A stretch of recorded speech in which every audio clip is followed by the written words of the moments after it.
Welcome everyone to Mayfair United Church in Saskatoon for our Good Friday service. You'll be hearing a reading of the story of Good Friday, and I want to say thank you to Marie and Ernie, Diane, Norma, and Danny for joining me online to record this service. This is not an easy day in our tradition, but an important day to remember. We have come here today in the light of day to remember a man who had dreams, a man who had those dreams shattered, who needed time to think and to pray, who knew he was likely to die for what he believed. A man of extraordinary religious insight. A man, a person, human, who did die a cruel death.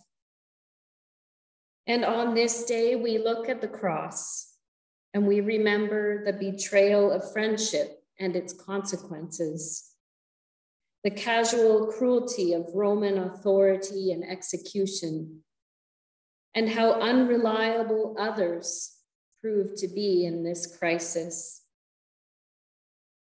On this day, may we also remember that religious bigotry, cruelty, and unreliability are still a part of our everyday lives.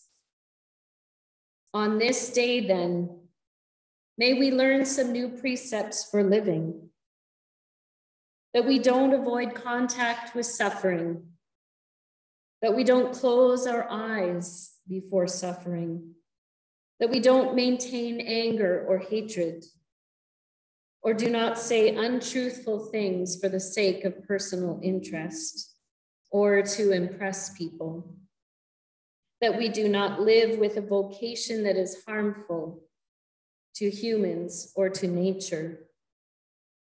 On this day, we remember. Jesus, remember me when you come into your kingdom. Jesus, remember me when you come into your kingdom. Jesus, remember me when you come into your kingdom. Jesus, remember me when you come into your kingdom.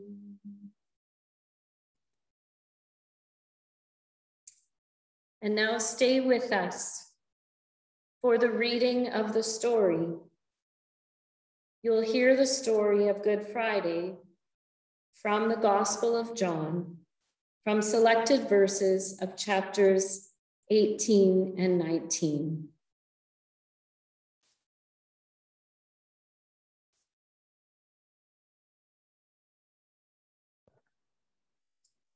After Jesus had spoken these words, he went out with his disciples across the Kidron Valley to a place where there was a garden, which he and his disciples entered. Now Judas, who betrayed him, also knew the place, because Jesus often met there with his disciples. So Judas brought a detachment of soldiers together with police from the chief priests and the Pharisees, and they came there with lanterns and torches and weapons. So the soldiers, their officer, and the Jewish police arrested Jesus and bound him. First, they took him to Annas, who was the father-in-law of Caiaphas, the high priest that year. Caiaphas was the one who had advised the people that it was better to have one person die for them. Simon Peter and another disciple followed Jesus. Since that disciple was known to the high priest, he went with Jesus into the courtyard of the high priest.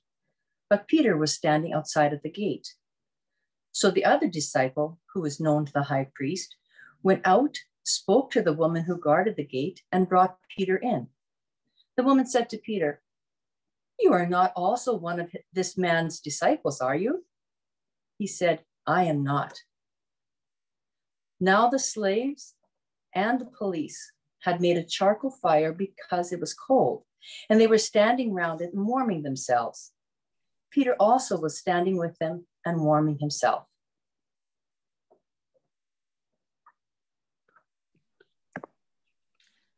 Then the high priest questioned Jesus about his disciples and about his teaching. Jesus answered, I have spoken openly to the world. I have always taught in synagogues and in the temple where all the Jews come together. I have said nothing in secret. Why do you ask me? Ask those who heard what I said to them. They know what I said. When he had said this, one of the police standing nearby struck Jesus on the face, saying, Is that how you answer the high priest? Jesus answered, If I have spoken wrongly, testify to the wrong. But if I have spoken rightly, why do you strike me? Then Annas sent him bound to Caiaphas, the high priest. Now Simon Peter was standing and warming himself. They asked him, You are not also one of his disciples, are you? He denied it and said, I am not. One of the slaves of the high priest, a relative of the man whose ear Peter had cut off, asked, Did I not see you in the garden with him? Again, Peter denied it, and at that moment the cock crowed.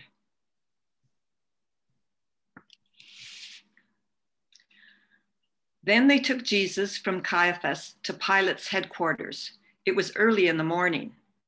They themselves did not enter the headquarters so as to avoid ritual defilement and to be able to eat the Passover. So Pilate went out to them and said, What accusation do you bring against this man? They answered, If this man were not a criminal, we would not have handed him over to you. Pilate said to them, Take him yourselves and judge him according to your law. The Jewish leaders replied, We are not permitted to put anyone to death. This was to fulfill what Jesus had said when he indicated the kind of death he was to die. Then Pilate entered the headquarters again, summoned Jesus, and asked him, Are you the king of the Jews? Jesus answered, Do you ask this on your own, or did others tell you about me? Pilate replied, I am not a Jew, am I? Your own nation and the chief priests have handed you over to me. What have you done? Jesus answered, My kingdom is not from this world. If my kingdom were from this world, my followers would be fighting to keep me from being handed over to the Jews. But as it is, my kingdom is not from here. Pilate asked him, So you are a king? Jesus answered, You say that I am a king. For this I was born, and for this I came into the world to testify to the truth. Everyone who belongs to the truth listens to my voice. Pilate asked him, What is truth? After he had said this, he went out to the Jews again and told them, I find no case against him. But you have a custom that I release someone for you at the Passover. Do you want me to release for you the king of the Jews? They shouted in reply, Not this man, but Barabbas. Now Barabbas was a bandit.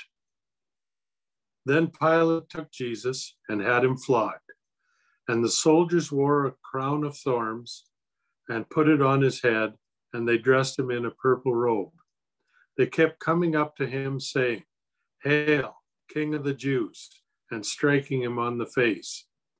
Pilate went out again and said to them, Look, I am bringing him out to you to let you know that I find no case against him. So Jesus came out wearing the crown of thorns and the purple robe. Pilate said to them, Here is the man.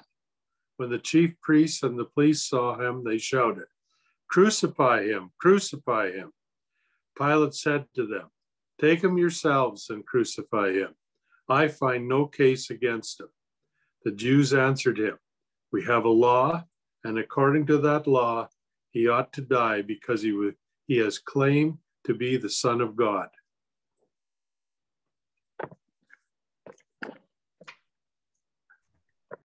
Now, when Pilate heard this, he was more afraid than ever. He entered his headquarters again and asked Jesus, "Where are you from?"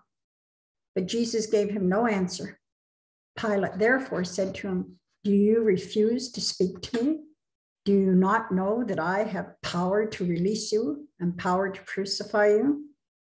Jesus answered him, "You would have no power over me unless it had been given to you from above. And therefore the one who handed me over to you is guilty of a greater sin." From then on, Pilate tried to release him, but the Jews cried out, "If you release this man, you are no friend of the emperor. Everyone who claims to be a king sets himself against the emperor." When Pilate heard these words, he brought Jesus outside and sat on the judge's bench at the place called the Stone Pavement, or in Hebrew, Gabbatha. Now it was the day of preparation for the Passover, and it was about noon. He said to the Jews, "Here is your king." They cried out, "Away with him! Away with him! Crucify him!" Pilate asked them, "Shall I crucify your king?" And the chief priests answered, "We have no king but the emperor." Then he handed him over to them to be crucified. So they took Jesus, and carrying the cross by himself, he went out to what is called the place of the skull, which in Hebrew is called Golgotha. There they crucified him, and with two others, one on either side, with Jesus between them. Pilate also had an inscription written and put on the cross. It read, "Jesus of Nazareth, the King of the Jews." Many of the Jews read this inscription because the place where Jesus was crucified was near the city, and it was written in Hebrew, in Latin, and in Greek. Then the chief priests of the Jews said to Pilate, "Do not write the King of the Jews." But this man said, "I am King of the Jews." Pilate answered, "What I have written, I have written." When the soldiers had crucified Jesus, they took his clothes and divided them into 4 parts, one for each soldier. They also took his tunic. Now the tunic was seamless, woven in one piece from the top. So they said to one another, "Let us not tear it, but cast lots for it to see who will get it." This was to fulfill what the scripture says. "They divided my clothes amongst them, and for my clothing they cast lots." And that is what the soldiers did. Meanwhile, standing near the cross of Jesus were his mother and his mother's sister Mary, the wife of Clopas, and Mary Magdalene. When Jesus saw his mother and the disciple whom he loved standing beside her, he said to his mother, "Woman, here is your son." Then he said to the disciple, "Here is your mother." And from that hour, the disciple took her into his own home. After this, when Jesus knew that all was now finished, he said, "In order to fulfill the scripture, I am thirsty." A jar full of sour wine was standing there, so they put a sponge full of the wine on a branch of hyssop and held it to his mouth. When Jesus had received the wine, he said, "It is finished." Then he bowed his head and gave up his spirit. After these things, Joseph of Arimathea, who was a disciple of Jesus, though a secret one because of his fear of the Jews, asked Pilate to let him take away the body of Jesus. Pilate gave him permission, so he came and removed the body, his body. Nicodemus, who had at first come to Jesus by night, also came, bringing a mixture of myrrh and aloes, weighing about 100 pounds. They took the body of Jesus and wrapped it with the spices in linen cloths, according to the burial customs of the Jews. Now there was a garden in the palace where he was crucified, and in the garden there was a new tomb in which no one had ever been laid. And so, because it was the Jewish day of preparation and the tomb was nearby, they laid Jesus there.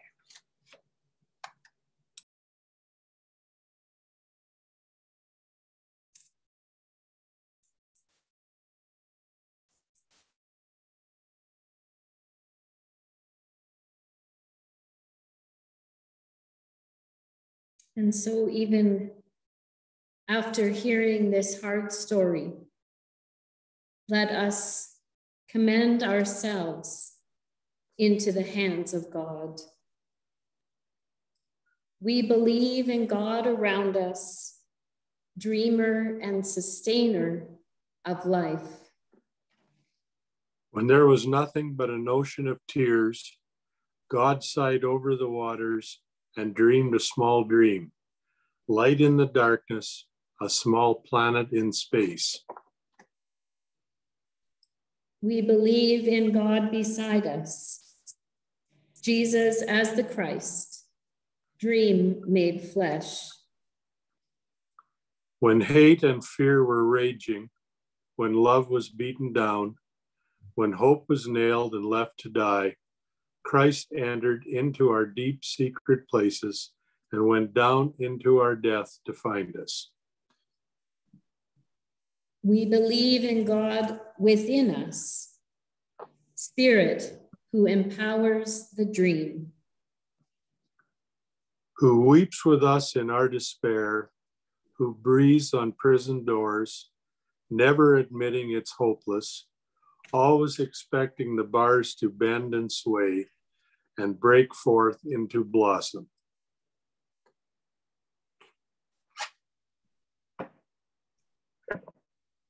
May we go now into this world a little darker and more difficult on this day.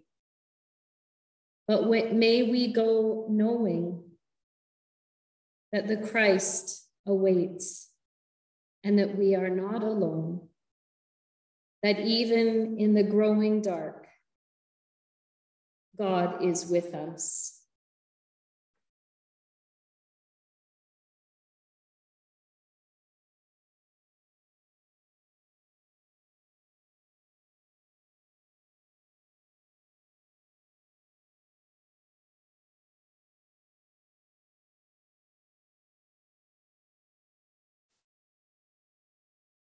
Amen.